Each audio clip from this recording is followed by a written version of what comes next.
Girl, We Need to Talk is a place where we have open, honest, transparent conversations centered around love, life, loss, and mental health. It started as a place to hold space for my grief after my dad died in 2018. But like me, it's evolved into a space where we as women can simply woosah, take a breath, and relax. We keep it a buck around here and have nothing to hide as we open up about topics that everyday women like you and me face every single day. So settle in and get comfy, cause girl, we need to talk. Hey, what's up, ladies? Charity Bailey here. Welcome back to another episode of Girl, We Need to Talk. So let's talk about some of the changes that have been going on in my life. Episode 1 of season 3 was me in Costa Rica. Because, honey, I needed a reset. Before I left, I was not okay. I had kind of just reached my max. And I was like, I got to get out of here. I have to go reset, recharge, give myself some self-care and self-love, and then come back recharged. So that's exactly what I did. And as you can see, like we've been saying, as things have changed, they're still the same. We're still hosting open, honest, transparent conversations. But in episode 1, you saw a long, big braid, and all the other episodes, you see variations of those braids. If you've been following me for some time, you know that I've worn just about every single hairstyle there is known to mankind. And well, I was over it. So I had told my agent, my family, and my friends that if I do, in fact, get the opportunity to go to Costa Rica, I'm shaving my hair, I'm getting a tattoo. That's it. And I think everybody was like, yeah, right. I don't think anybody thought I was really going to do it. But as you see, I did it. And I did it myself. It was so enlightening. So let's talk about how we got here, first of all, right? When I had surgery, I had already prepared myself, and this was 2020, for the changes that might come physically, emotionally, internally, with weight loss surgery. And one of the big things that comes with weight loss surgery is hair loss.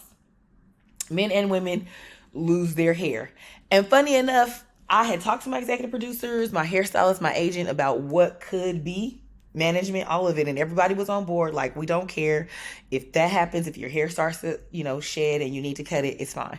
Child, when I tell you my hair grew out to be the thickest it's ever been, I was like, really? So now that it's not a problem for anybody, now my hair grows when everybody else's is falling out.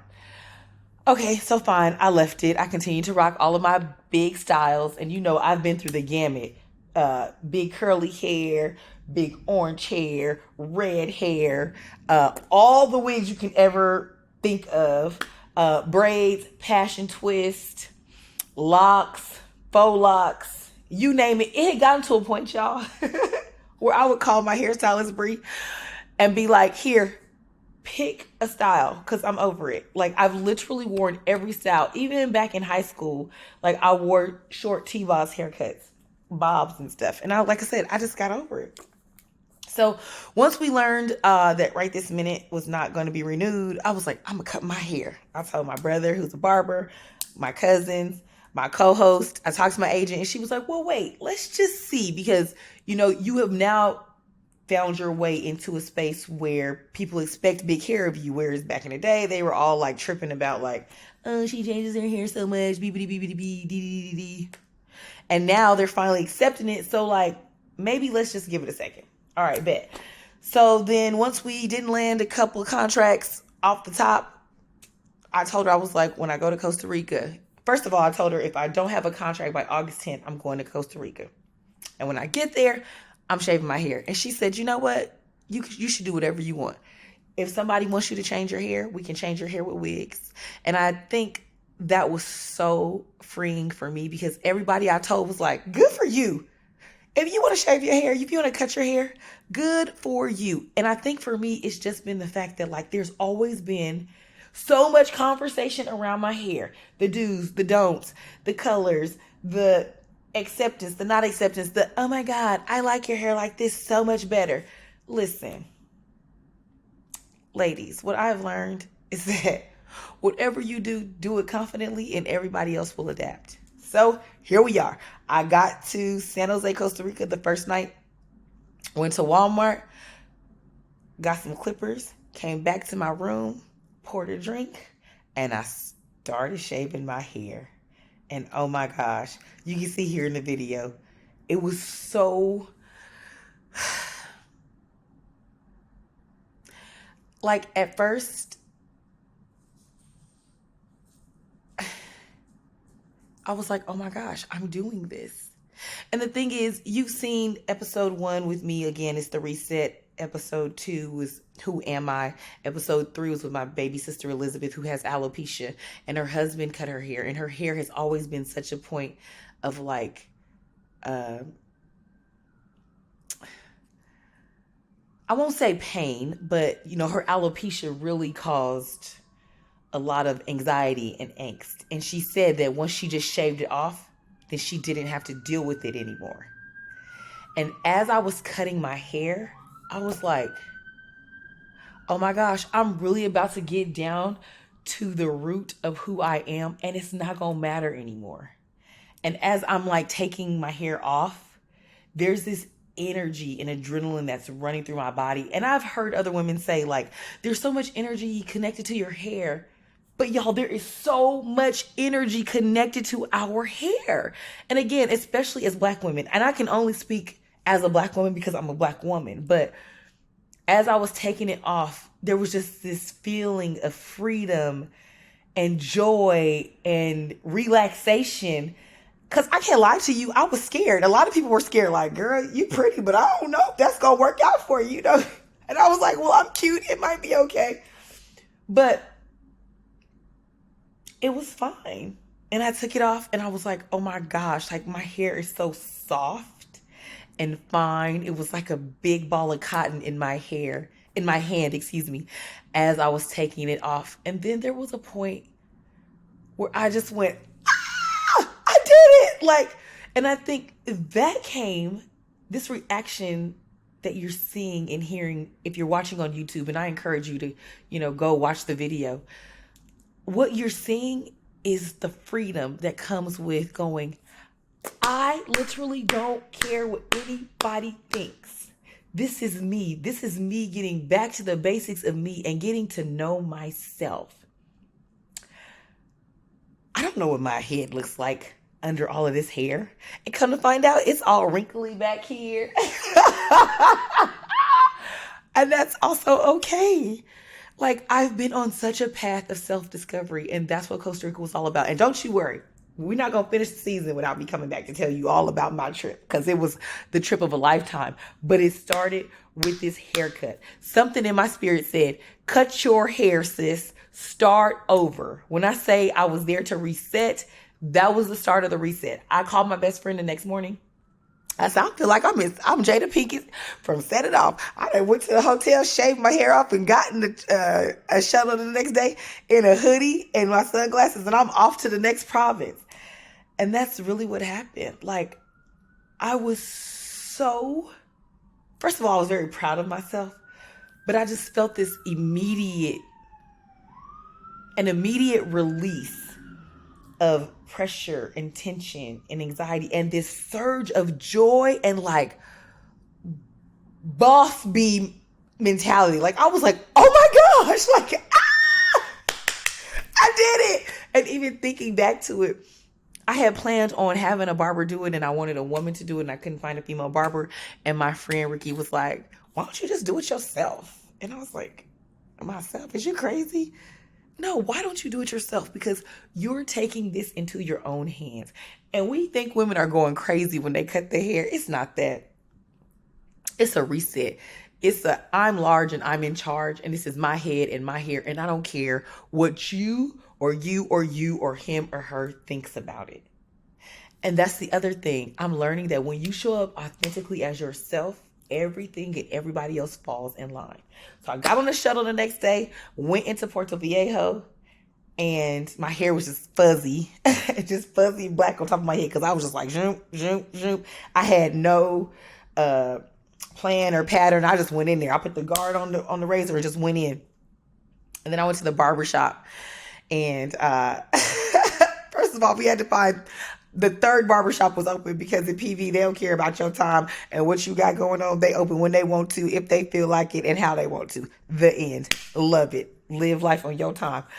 And they're just also laid back. But I don't speak good Spanish. Joelle, my barber, doesn't speak good English. And I'm trying to tell him, like, just do whatever you want because, I have, like, some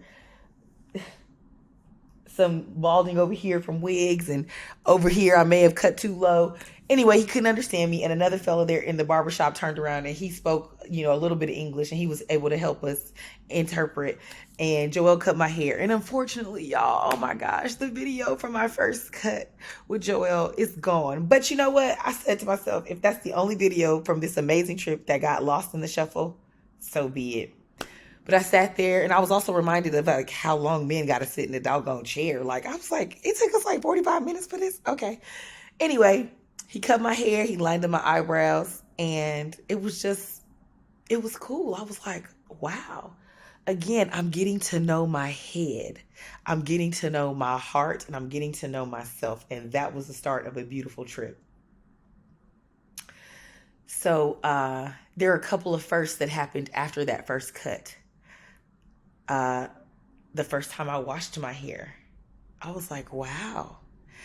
The first time I went into the ocean with my hair cut and no hair. Like, just having, I love the beach, but just having the water just like wash over my head was so amazing.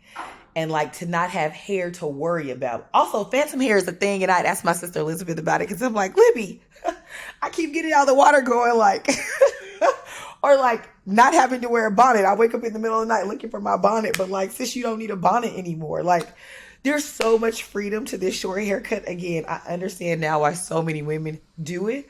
But like, as I went into the water and swam and came out of the water, and again, just allowed the ocean to wash over me and allow the ocean breeze to take over me, I was like, I can feel my scalp, it takes me a lot less time to get dressed because I mean, now that I'm home, I have products that I use for my curl pattern. But while I was there, I just went to one of the stores and they gave me some leave-in conditioner for women with curly hair. And like the water there is so like soft, and everything there is so soft that my hair and my curl pattern just really like appreciated it. But also getting to learn my curl pattern has also been so refreshing. Like, my hair in the front is real straight. Around here, it's like curlier, and in the middle, it's really thick. And so getting to know my curl pattern is also a part of me getting to know myself all over again. Because I've just always had the head of hair that I've had, right? And I'm like, oh, my hair is so fine, and it runs from the pressing comb, and it's this, it's that, it's this, it's that. No, it's not any of those things. But now, because I'm learning to get to know her, my curl pattern, and love her, she kind of just doing her own thing. But yeah, it's straighter up here, thick in the middle, and like very like coily deep around the sides. I would have never known. And then when I got home, what you see before you happened, right? So I called my friend and hairstylist, Brianna Brown, and I was like, okay, girl, I'm going to need some color. Because that's always been the plan, too, is I'm going to cut my hair. I'm going auburn. Whoop! I'm just going to do what I want to do. And so she was like, okay, well, what color do you want? And I was like, I don't know. I sent her this picture of Taraji P. Henson. Like, it's like thick and big up here. Because that's my goal, is to kind of go into the frohawk space and kind of do like the auburnish and like have my brother cut some designs in it and all that. So when Joel cut it, he cut it down. He put like a couple of little lines in the back or whatever. It was cute. It was black. I was fly. And then when I got back here to Arizona, I said, Bree, you know me. We are friends. You know my personality. You know my own air personality. You know my style. Just go for it. And when I tell you, she did her thing. The first time I saw it, I was like, ah! I absolutely love this color. It's given everything it came to give. And so, yeah, I really love this haircut. And I did it. Honestly, I didn't know what to expect. I just knew I was ready to do it. And so, people have reached out to me, messaged me, DM me, text messaged me, and they're like, oh my gosh, did you plan to do that? So let's talk about people's reactions right quick. Because initially I told my mom, my sister, my friends, my producers that this is what's happening. Because I didn't want nobody to think I was going over there having a midlife crisis. Auntie, sis, friend is not having a midlife crisis. She has made a decision. And what you should know about me is that I take calculated risks. So even the risk, I'm not a risk taker in general, which is why I'm enjoying this part of my life, because I'm just like, to hell with it. Let's do it. Hence the haircut and tattoo and some of the things that happened in PV. Again, we'll get to that in another episode. But I take calculated risk. And I'm like, no, I planned to cut my hair. I wanted to do this. I didn't just wake up one day and take clippers to it. I'm not having a midlife crisis or whatever a 41-year-old goes through, whatever that label is. That's not what's happening. I wanted to do this, so I am doing it. I'm getting to know myself again. I'm understanding that I am not my hair. We say that, but like for real, I am not my hair. So a couple of people asked me about the reactions from men, and that's where I am not my hair comes into play, because oftentimes men, work, whatever, they're like, oh, I like this. Do your hair like that. And we try to conform to that because we want to make them happy. Listen, sis, do you, and everybody else will fall in line. When I tell you, people were like, oh, especially in PV, because that's where I got the haircut. One of the men that I met, so sweet, he was like, are you kidding me? I saw you a couple of nights ago. You're striking. He's like, you have a big smile, a very pretty face, that haircut. A woman who cuts her hair is very confident, and you stand out in the crowd. And I'm like, that's so funny, because I've always worn big hair. And I think that subconsciously, I was trying to shrink, if you will, and not shrink to make myself small, but kind of just go low key. Like in Puerto Viejo, I wanted to just kind of be low key, not stand out. And I'm like, cool, I'm gonna cut my hair. I'm not gonna stand out. I attracted more people and more men with a haircut than I did with all my big hair. I was like, oh my gosh. Because again, now I'm not hiding under my hair. I talked about hiding in plain sight often when I was had more weight on my body. And I'm like, it's the same thing. I was hiding under my hair and didn't even know it. Now there's nothing to hide. There's nowhere to go. It's just you and you.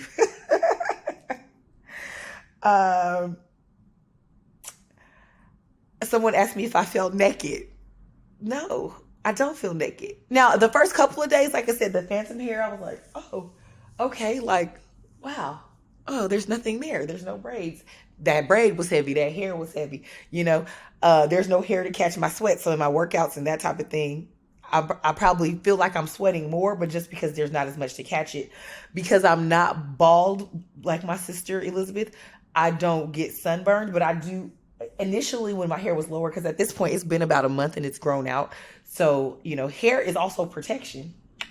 But I use sunscreen and moisturizer around the parts that were not covered. And now I can go a little lighter on the sunscreen. Also, when I went to New York, I'm trying to ask for directions and stuff. And the fellas are like, damn, baby, I'm like, sir, I'm lost on the subway. Help me. Baby, who cut your hair? Oh my, and I'm like, okay, again, ladies, do you. Show up as you. Confident, authentic, pure you, and everybody else will respond. I have gotten on calls with television executives. Mind you, if you have followed my story, you know that the TV business executives, news directors have tortured me about my damn hair. Like, leave my hair alone. The wigs or this or that. Now I get on with executives and they're like, oh my gosh, Charity, your hair's beautiful. We will love that. So if we decide to move forward with this project, like, how do you want to wear your hair? They're now asking me what it is that I want. Do you want to wear wigs? Do you want to switch it up? Do you want to wear balls like that? Shout out to the ladies on ESPN who have like moved forward with their bald fades and their short haircuts and their natural hair. And shout out to ESPN for allowing them to do it too, because this is where we're at in the world. Viewers, people want authentic people representing them on television and in media in general.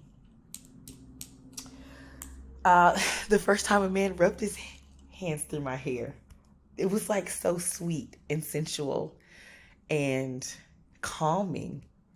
Like, it's been a long time since a man has gotten down to the root of my hair. Now, let's be clear. I've been in relationships and like I've had a man help me take my braids down and oil my scalp, but it was oil in my scalp was like through the extensions or the crochet. But to just have Bay like just rub his hands through my hair and like it was very sweet and very tender, and I liked it a lot. I like it a lot. I'm like, oh my gosh.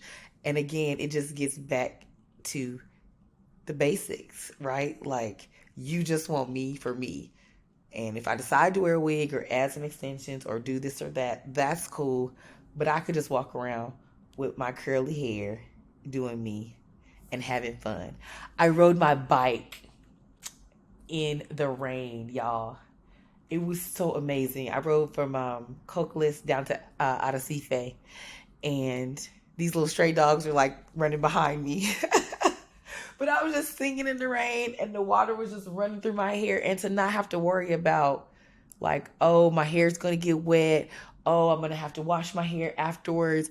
Oh, is sand gonna get caught in the coils or down in it? Like, to just ride my bike in the rain and just be free was so amazing. And I love it. I love my new haircut. I appreciate all the feedback that y'all have given, all the support that you have given. But that, if I could give you anything, is that, again, I've said it several times. I'm going to say it one last time. When you get comfortable with you, everything and everybody else falls in line. And I am in a season of self-discovery. I went to Puerto Viejo, to reset and recharge and renew my energy. And I had no idea that starting the trip with this haircut was going to be such a defining moment for me and to set the trip off on the right path. So, I'm loving the skin I'm in. I'm loving my curly, now auburn hair. I'm thinking of other colors and designs, and my feed now on Instagram is all of that. It's just all like haircuts and all of that. But I'm just loving this new space in life. I'm loving my new haircut. I'm loving my tattoo. I will give you another update at the end of season 3 on my trip, because it was such a life-changing trip.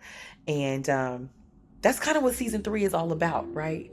We're discovering who we are, what we want, how to show up as our genuine, authentic selves.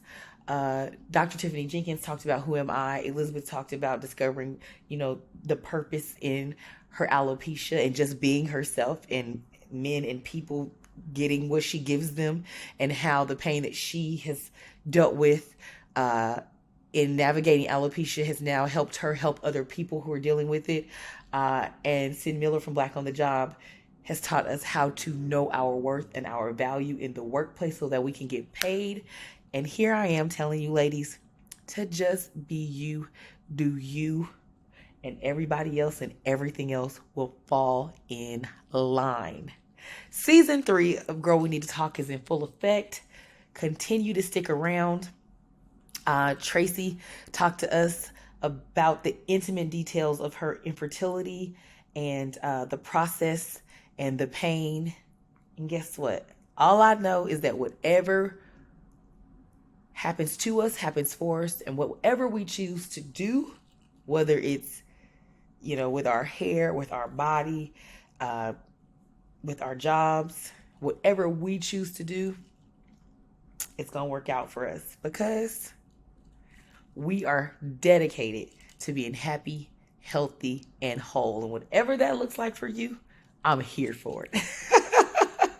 So cheers to being you. Cheers to being happy, healthy, and whole. And I'll see you next episode. Cheers.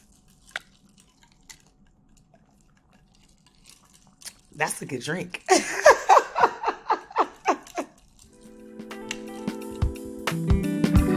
On the next Girl We Need to Talk. You don't get to 18 years of a sustained, loving relationship just being the receptacle for your husband's pleasure. Like you don't get to Yeah. that point without being a doormat, without just being like a place to receive. Like you have to be an advocate for your own pleasure. Sex should be a reciprocal sharing of physicality, emotion, sensuality, sexuality. And you have people who say, well, you need to make sure you have sex with your husband because it's a lot of women out here, and he has a roving eye and blah, blah, blah, blah, blah. But then sex becomes duty. Sex becomes a chore. I don't want to do that. Like, I don't have to do that. I don't have to be married. And when I say that, especially in like religious spaces, I say like, it may not be written for you to be married. People are like, like it's a clutching of the pearls, but we have been taught that that's the pinnacle is being somebody's wife. The pinnacle is making somebody lunch and sleeping with somebody every night. No, we want more. We can have more.